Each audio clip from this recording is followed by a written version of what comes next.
ہر نبی کو اس کے دور میں رائج علوم و فنون کے لحاظ سے معجزے عطا کیے جاتے تھے۔ موسیٰ علیہ السلام کے دور میں جادوگری کا عروج تھا۔ عیسیٰ علیہ السلام کے دور میں میڈیکل سائنسز کی ترقیاں خیرہ کر دینے والی تھیں، اور ہمارے نبی اکرم صلی اللہ علیہ وآلہ وسلم کے دور میں عرب میں فصاحت و بلاغت کا چرچا تھا۔ تو اس لیے قرآن کریم کا معجزہ عطا ہوا جس میں فصاحت و بلاغت اس درجہ تھی کہ عربز کو باقاعدہ چیلنج کے طور پر اللہ تعالیٰ نے کہا کہ تم ایک آیت بھی اس کی صورت، اس کی مثال کے طور پر مل کے بنا کر لے آؤ، مگر اس میں وہ ناکام ہی رہے۔ مگر خواتین و حضرات، غور و فکر کرنے والوں کے ذہن میں یہ سوال تو ضرور اٹھتا ہے کہ دور حاضر میں مروجہ علوم و فنون میں محض فصاحت و بلاغت کو وہ غلبہ حاصل نہیں جو دیگر سائنسز کو حاصل ہے، جبکہ قرآن کریم کو تو تا ابد انسانیت کے لیے ہدایت کے لیے بھیجا گیا ہے۔ چنانچہ اس کا مطلب یہ ہے کہ سائنسی علوم پر فوقیت اور برتری کا راستہ بھی قرآن ہی سے ہو کر گزرتا ہے۔ وائس ڈیلی کی آج کی ایپیسوڈ میں ہم آپ کو خوش آمدید کہتے ہیں، جہاں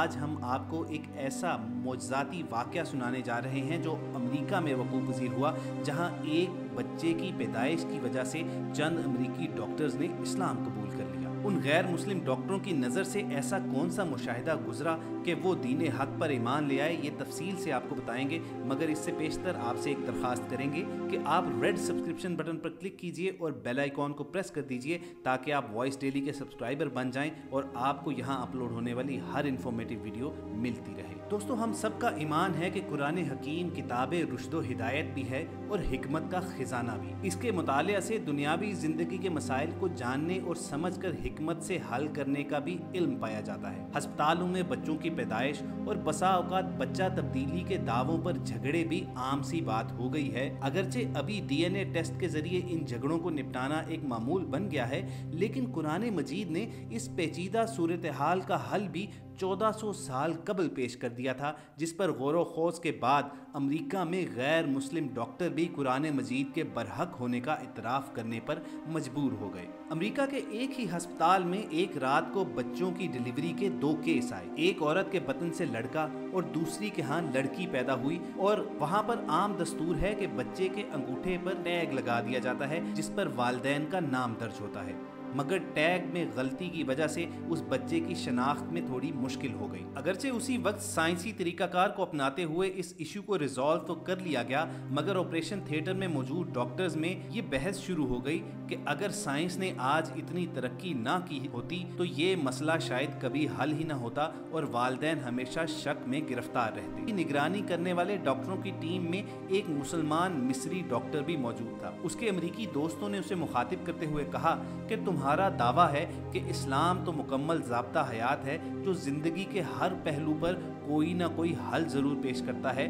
تو تم اس سچویشن میں اگر سائنس نے اتنی ترقی نہ کی ہوتی تو کیا کرتے؟ مصری ڈاکٹر نے فخریہ انداز میں اپنے دوستوں کی طرف دیکھتے ہوئے جواب دیا کہ ہاں، یہ میرا ایمان ہے کہ میرا دین زندگی کے ہر پہلو کا احاطہ کرتا ہے اور اللہ تعالیٰ کا کلام قرآن مجید اس زندگی میں درپیش تمام مسائل کا حل پیش کرتا ہے۔ میرا یہ تم سے وعدہ ہے کہ میں اس مسئلے پر بھی کوئی قرآنک گائیڈنس تم تک ضرور پہنچاؤں گا۔ اس مسلمان ڈاکٹر کو جب سالانہ چھٹیاں ہوئیں تو اس نے اپنے وطن مصر کا رخ کیا اور وہ اس پوچھے گئے سوال کا جواب تلاش کرنے کے لیے مصر کی مشہور درسگاہ جامعۃ الازہر پہنچا۔ اس نے وہاں پر موجود شیوخ سے رابطہ کیا اور ان کے سامنے یہ مسئلہ پیش کیا کہ آخر جب سائنس اس درجے پر نہیں پہنچی تھی کہ ڈی این اے ٹیسٹ وغیرہ کے ذریعے بچے کی والدین کی شناخت کی جا سکے، تو اسلام ہمیں کس طور اس مسئلے کو حل کرنے میں مدد پیش کر سکتا تھا۔ جامعۃ الازہر کے اس اسکالر نے اسے جواب دیا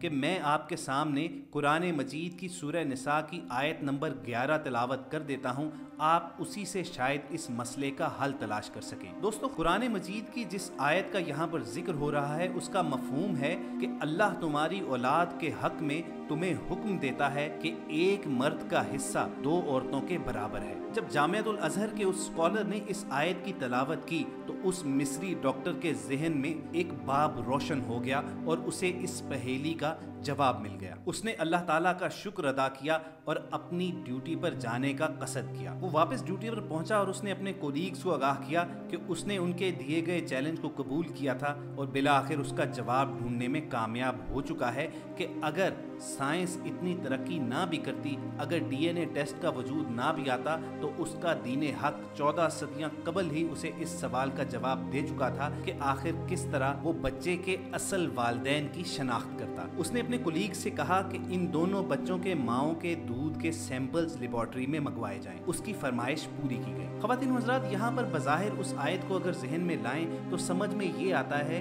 कि अल्लाह ताला ने जो कुरान करीम में ये फरमाया है कि अल्लाह ने मर्द के 2 हिस्से और औरत का 1 हिस्सा रखा है, तो शायद माँ के दूध की मिकदार बेटे के मामले में दुगनी होगी और जिस औरत के यहाँ बेटी की पैदाइश हुई थी शायद उसके दूध की मिकदार आधी होती। मगर ऐसा नहीं था। वो डॉक्टर तदब्बुर और फिक्र करने वाला शख्स था। उसने इन दोनों के दूध के सैंपल्स मंगवाकर टेस्ट किए और वो ये देखकर हैरान रह गए कि जिस औरत के यहाँ बेटे की पैदाइश हुई थी उस औरत के दूध की मिकदार में फैट्स और कैल्शियम 2.8% ज्यादा थी। और तमाम साइंटिफिक रिसर्चेस इस बात पर मुत्तफिक हैं कि मर्द को नशोनुमा के लिए फैट्स, कैल्शियम और दीगर कुदरती अज्जा की मिकदार औरत के मुकाबले में ज्यादा चाहिए होती है। तो गोया कुदरत ने रोजे अव्वल ही से इस चीज का इंतजाम कर रखा था। उस डॉक्टर ने फख्र के साथ अपने तमाम अमरीकी दोस्तों के सामने उस आयत की तिलावत की और साथ ही लेबोरेटरी के ये टेस्ट रिजल्ट भी दिखाए, जिसे देखकर वो दीने हक से मुतासिर हुए बिना रह न सके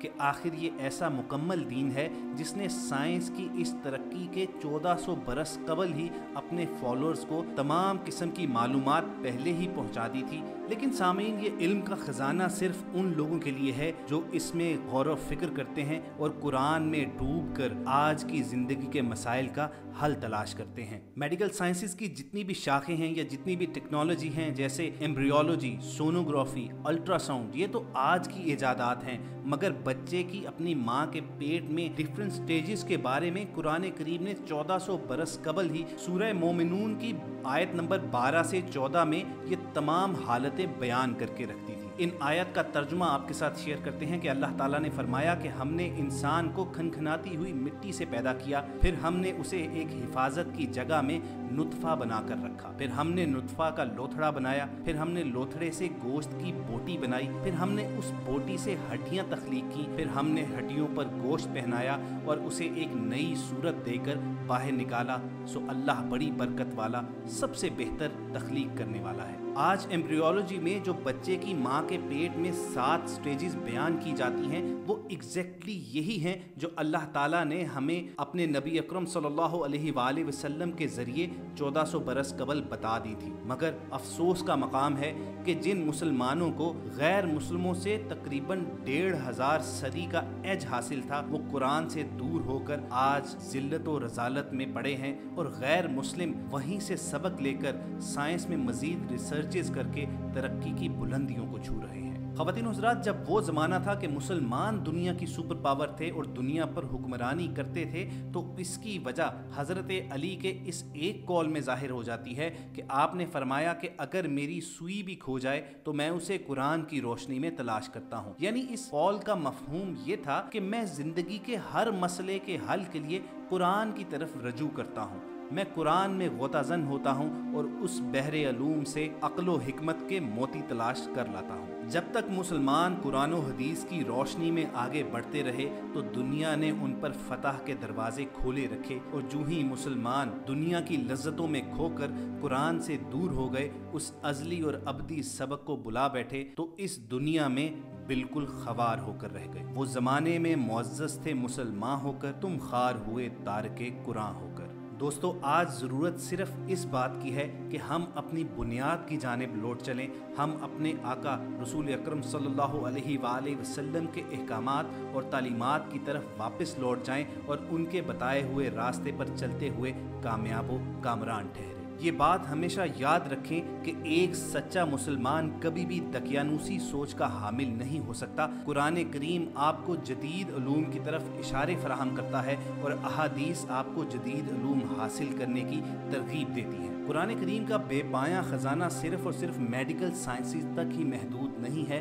बल्कि साइंस की जो जदीद शाखें हैं उनका भी अहाता करता है। अगर कुरान करीम में हज़रत सुलेमान के वाक़े का हम जिक्र करें तो मलका बिल्कीस के तख्त का वहाँ से ले आना आपको किस इल्म की तरफ इशारा करता है? ये वही इल्म है जिस पर जापान में आज रिसर्च की जा रही है कि हम एक इंसान को या किसी भी डेटा को बगैर किसी ट्रांसपोर्टेशन मीन के किस तरह एक जगह से दूसरी जगह ट्रांसफर कर सकते हैं। इसी तरह कुरान करीम की सूरह रहमान के बारे में हम अक्सर सिर्फ ये कहकर गुजर जाते हैं कि इसमें जमालियाती ज़ौक़ और ज़ुबान के एतबार से खूबसूरती बेहद ज़्यादा है, मगर हम ये भूल जाते हैं कि सूरह रहमान ही की एक आयत में स्पेस साइंसिस का बहुत बड़ा असूल अल्लाह ताला ने मुसलमानों के सामने रख दिया था। एक आयत का तर्जुमा आपके साथ शेयर करते हैं कि ए गिरोहे जिनो इंस, अगर तुम ज़मीन की हदों से निकलना चाहते हो तो कभी नहीं निकल सकते सिवाय ज़ोर के। और ये स्पेस साइंसिस का बुनियादी उसूल है कि अगर आप ज़मीन की ग्रेविटेशनल पुल से बचना चाहते हैं तो आपको इसकी हदें तोड़ने के लिए